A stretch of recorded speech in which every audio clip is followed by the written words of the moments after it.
Okay po. Sa mga nagtatanong po last time regarding do sa mga napundihan ng low beam sa Honda Click version 2 po, meron na po tayong solusyon po. May ginawa po tayong DIY para sa low beam. Ayan po.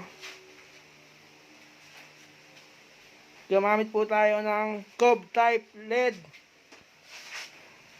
COB type na LED po. Ayan po. Yan po yung buga ng liwanag. Tatayin po natin. Alright.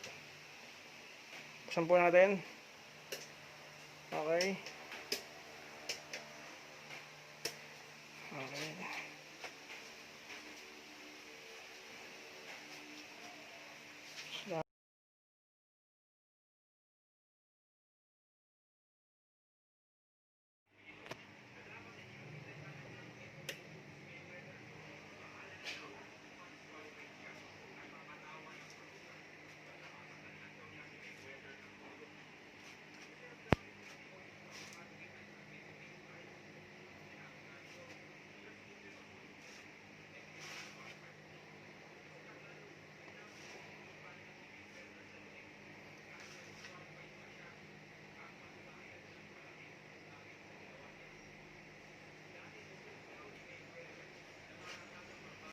Alright. Honda Click 125i game changer with two-way alarm system and sequential island po, super wide po.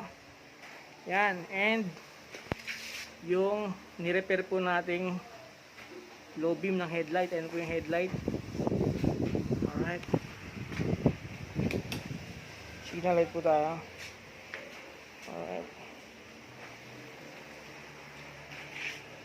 Kabila. Ayan o. Mas kitang-kita na ngayon yung signal light. Tumas yung signal light. Hazard natin. Yun.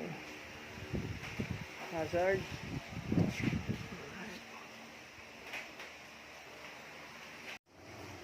Alright. Ito po yung sample beam nung kinabit nating LED chip dito sa Click 125i game changer. Ayan po. Yung tutok ng liwanag. Ayan. Medyo sabog lang ng konting liwanag. Pero gagawin pa natin paraan yan. Hanap pa tayo ng mas compatible para dyan. Ayan po. So, boss, patayin mo yung motor mo, boss. Alright. Tabukas ako, boss, ulit. Alright, ayan. Salamat po.